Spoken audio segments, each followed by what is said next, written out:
general y derecho internacional humanitario en particular, tal como existe en el día de hoy. Pues claro, tú puedes analizar las características del grupo y a partir de ahí tienes que determinar si se cumplen los mínimos necesarios como para poder hablar de conflicto armado de carácter no internacional. Y ya no se requiere el control del territorio. El control del territorio era un requisito que incrementaba el fresco, pero que daba certeza jurídica. Eliminas ese requisito, no estableces nada más en su lugar y te quedas en dificultades en cuanto a la planificación. Entonces, en el caso concreto de Perú, pues yo diría que yo no conozco exactamente, tendríamos que hacer un análisis probatorio, un análisis de efectivamente de las características del grupo, los actos de violencia, su capacidad logística, operacional, y sobre eso poder determinar dónde nos encontramos, que es lo que sería necesario. Aquí parece que es, de acuerdo a la legislación interna que planteabais, que era el señor presidente el que determinaba si se da o no se da eso. Pero es una autoridad nacional, la principal autoridad nacional. Es la que determina si se da o no se da eso, pero desde luego eso no le priva a la autoridad judicial para decir lo contrario. Y mucho menos la autoridad judicial internacional para decir lo contrario. Esa es la situación en la que nos encontramos.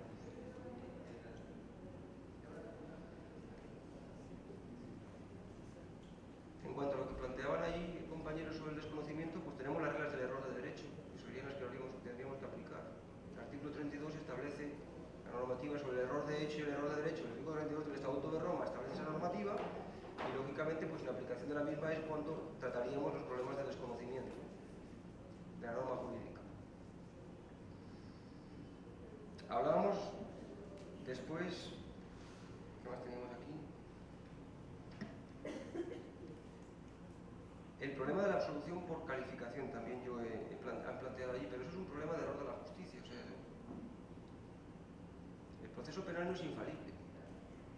Hay una verdad procesal y por eso nos damos cuenta que junto a la actuación de los tribunales de justicia y contra el elemento justicia en cuanto a derecho fundamental de las víctimas, ¿verdad?, y deber del Estado, también nos encontramos con que existe un derecho a la verdad, una obligación del Estado de proveer verdad, pero es que esa verdad no es una verdad judicial, es una verdad histórica, es una verdad que se da por fuera del proceso penal en muchas ocasiones y por tanto son perfectamente complementarias. Una verdad histórica frente a una verdad judicial sobre responsabilidades individuales.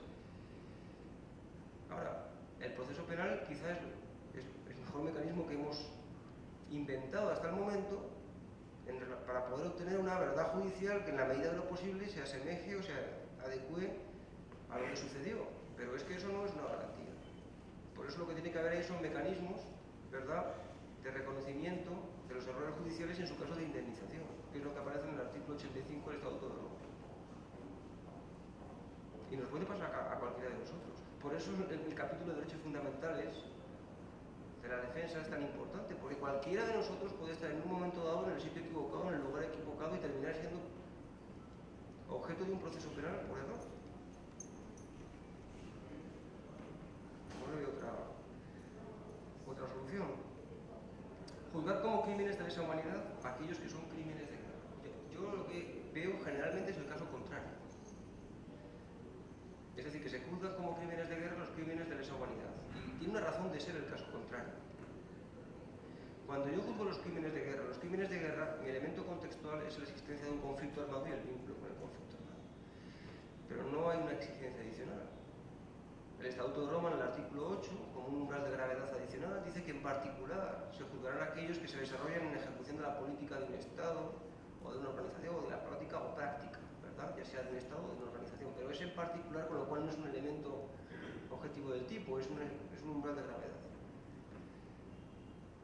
Los crímenes de lesa humanidad tienen un problema, plantean una situación, y es que la investigación se tiene que realizar a través del mapeo de actos de violencia sistemáticos o generales. Es decir, tú tienes que poner un mapa y por áreas empezar a ver los actos de violencia, dónde se han producido, frente a quién se han producido, qué características tienes. Y claro, al mapear los actos de violencia de esas características, aparece mucho más evidente la responsabilidad que diferentes tipos de autoridades, en caso de que sea un territorio controlado por el Estado, o diferente grupo de miembros de los comités ejecutivos o de los secretariados de grupos armados organizados que controlan ese territorio, han tenido o pueden tener. Porque claro, no es lo mismo juzgar un crimen de guerra aisladamente que si te encuentras con 200 ejecuciones extrajudiciales en 3 municipios.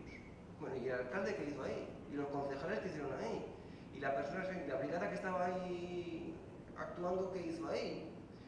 Y bueno, luego ya a nivel nacional en su caso, si es que, es decir, es diferente. El problema de la lesa humanidad, por eso hay tanta resistencia a juzgar los crímenes de lesa humanidad. Porque es que el mapeo te pone la cruda realidad delante de los ojos.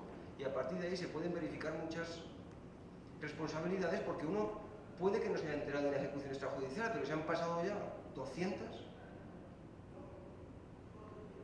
Entonces, el problema que se plantea es el contrario, que es el caso que tenemos en Colombia, por ejemplo, y en otros lugares.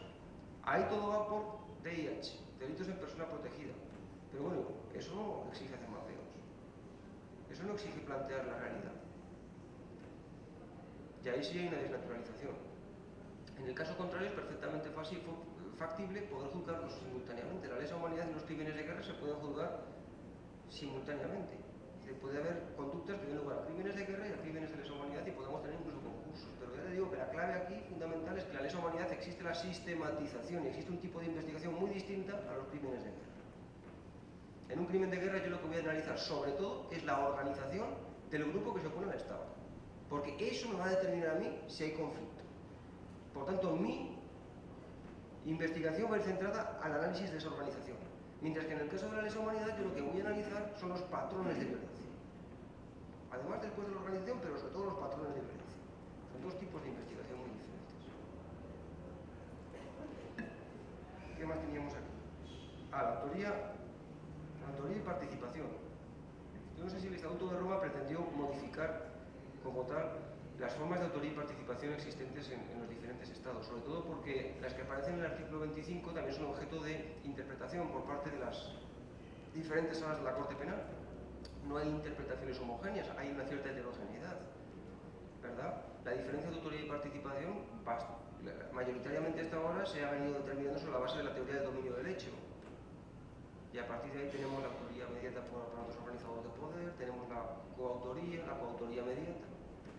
Pero también ahí sabemos que tenemos otro tipo de doctrinas donde la diferencia entre autoría y participación la da el criterio subjetivo, que es la intención con la cual uno participa en un delito cometido por un grupo.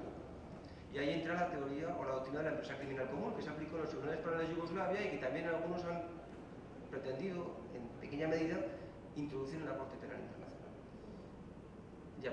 Entonces, yo creo que el problema fundamental que tenemos aquí, el problema fundamental es cuando no es tanto en cuanto a la introducción de una doctrina o de la otra. Sí que es cierto que la doctrina del dominio del hecho se ajusta mucho más a delitos cometidos a través de organizaciones donde hay un cierto automatismo en el cumplimiento de las órdenes.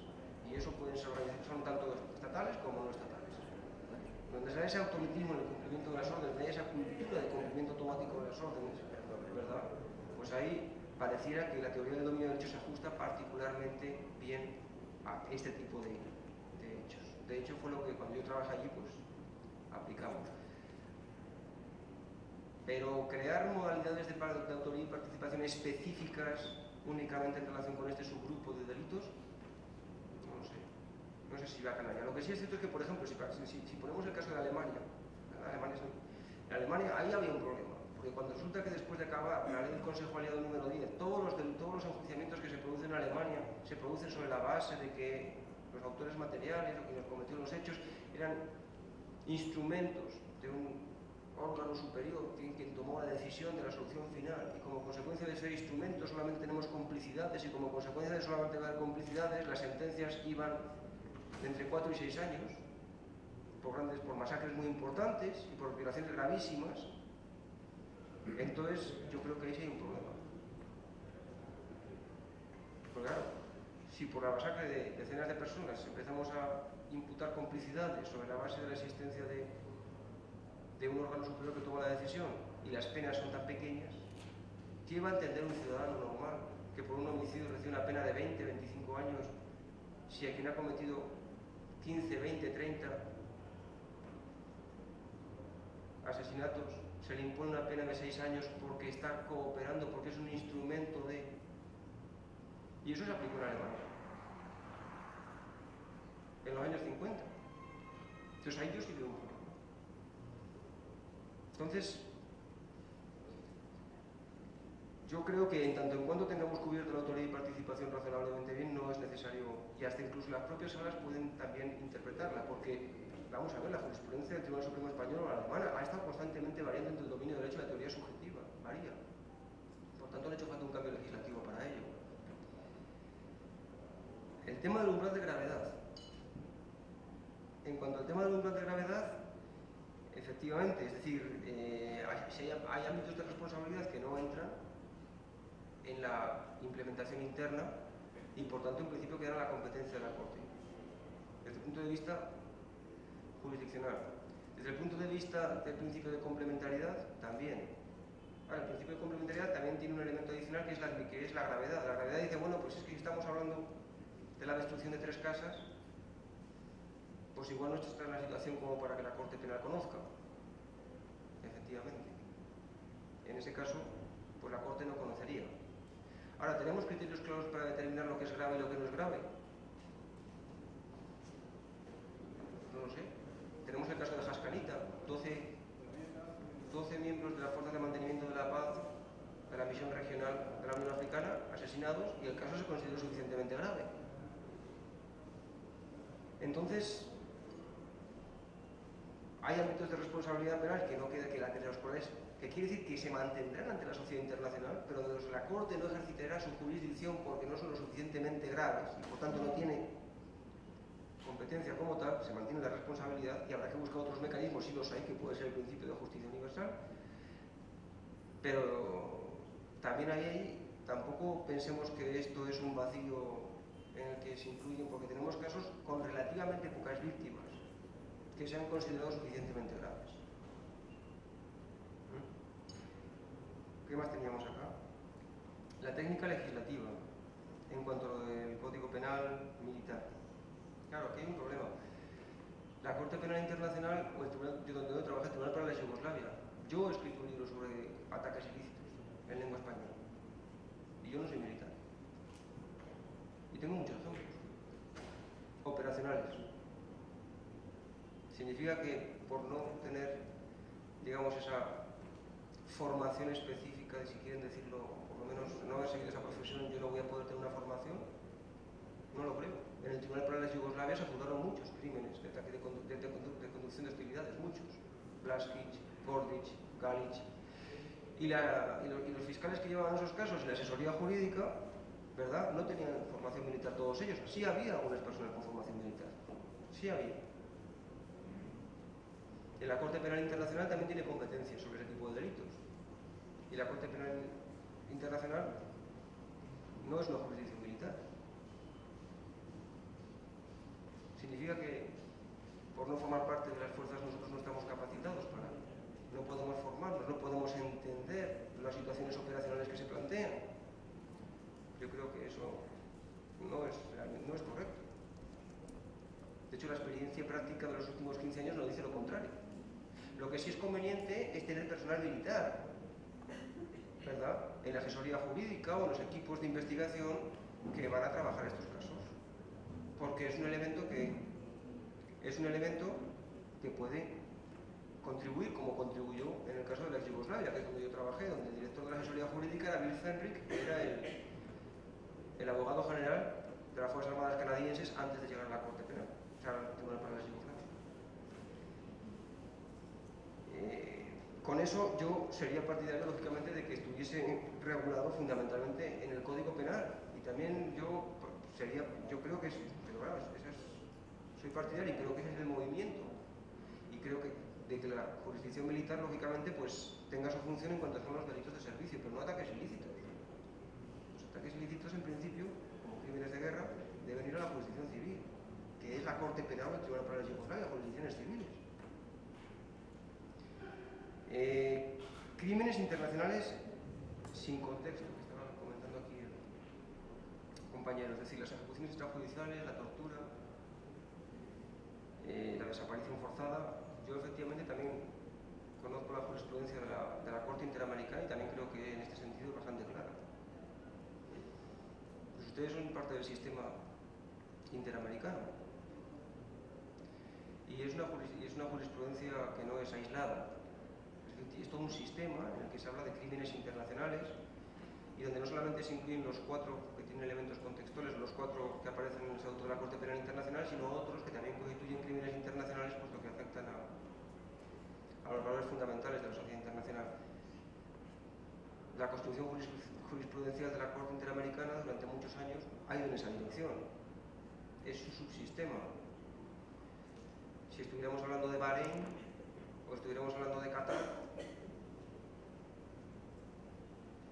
pero su principal órgano supranacional de fiscalización es la Corte Interamericana. Ese es el primero. La Corte Penal Internacional es un segundo. Yo lo incluiría, si me preguntáis. Y luego, la última pregunta era, tenía legislación de DIH o de Derecho Internacional de los Derechos Humanos. ¿Cuál es la primera pregunta que había hecho? El proyecto Nuevo Código Penal incluye el crimen de agresión.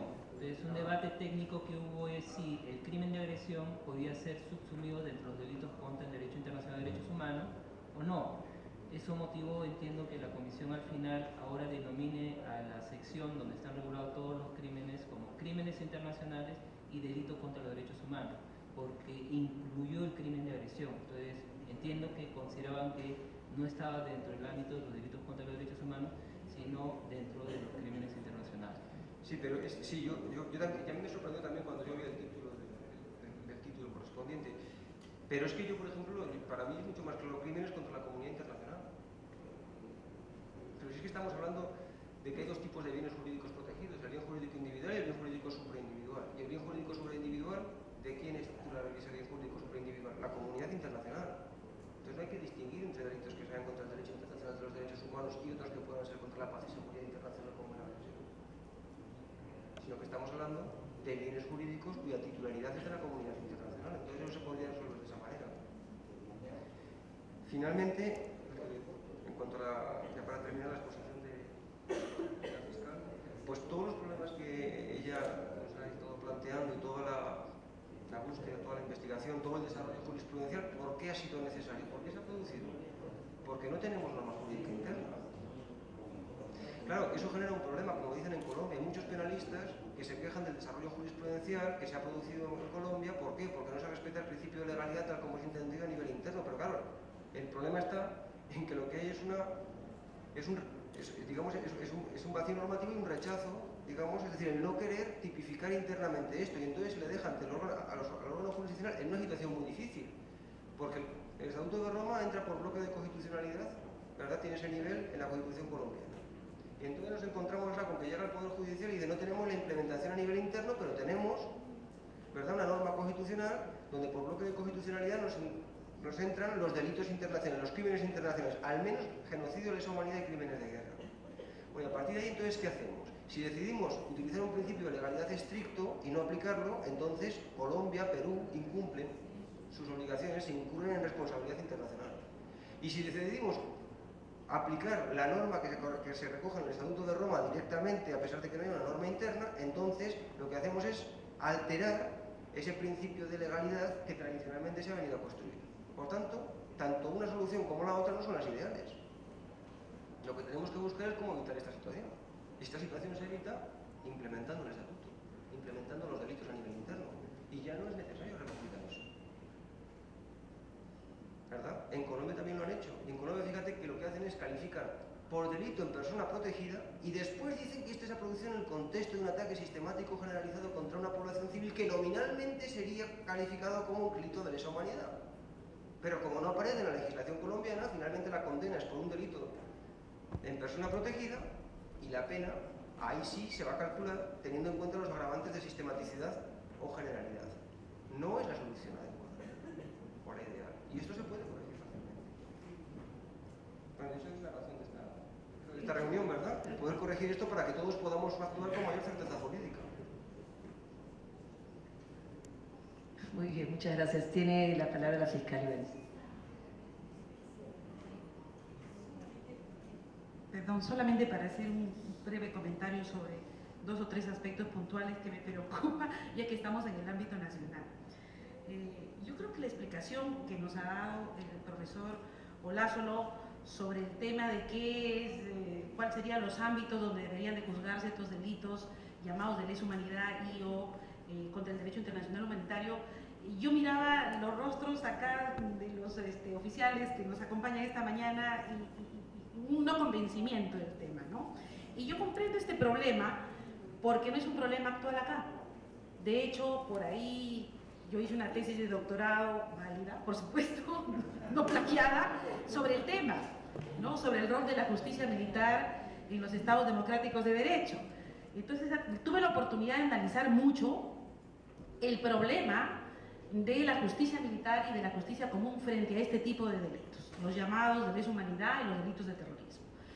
Y queda absolutamente claro, no porque yo lo haya dicho ni lo haya buscado, sino porque también ya la Corte, la Comisión Interamericana y la Corte Interamericana de Derechos Humanos y nuestro propio Tribunal Constitucional y muchos estudiosos y miembros calificados de la sociedad civil también ya lo han dicho, existen pues parámetros concretos entre lo que es sustancia del fuero militar y lo que es sustancia del fuero común.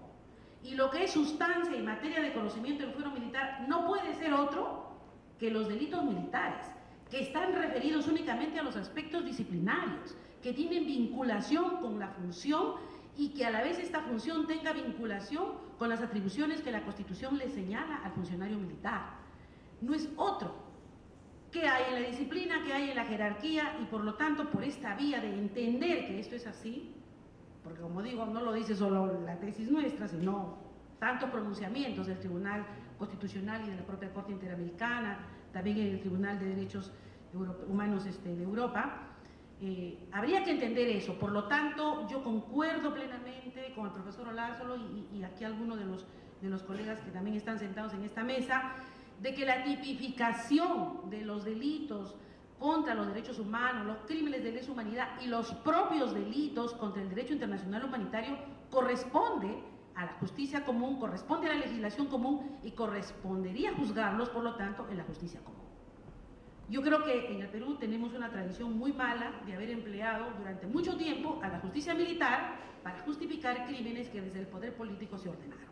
Eso yo lo digo en los pequeños estudios que he realizado y que, bueno, en algún momento cuando quieran hablaremos un poco más sobre eso.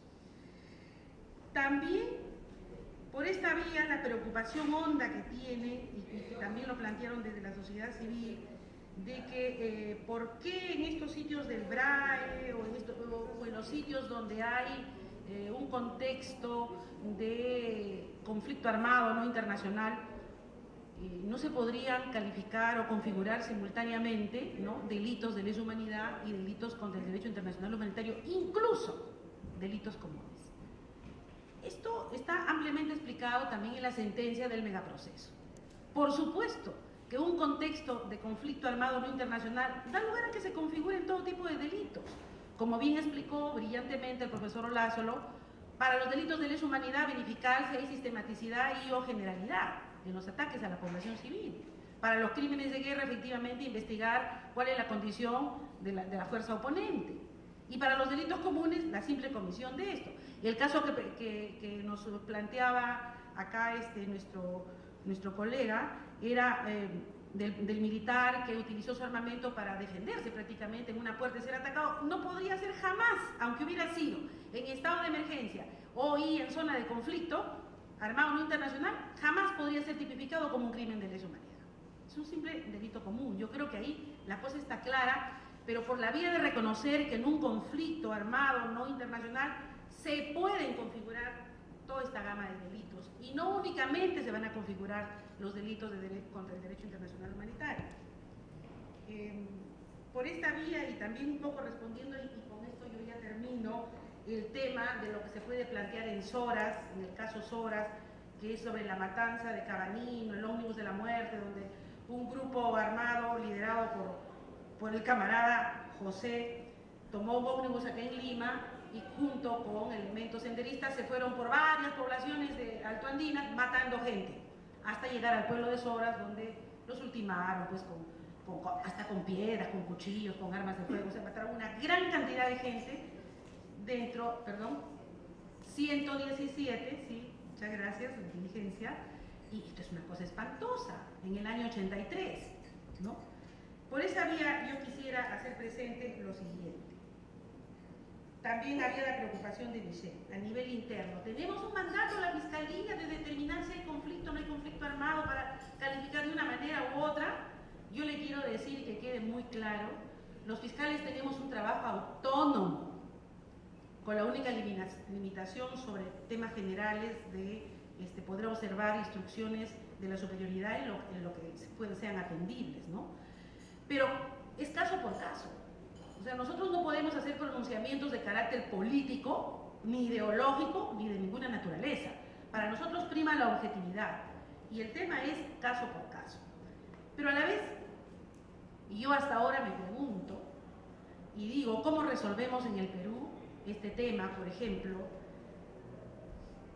de que el famoso camarada José, que hoy lidera las huestes de los remanentes senderistas en el BRAE, ¿no?, tiene como política, no de él, sino heredada de sus antecesores, de tener consigo un grupo de mujeres a las que somete a la servidumbre y a la esclavitud sexual?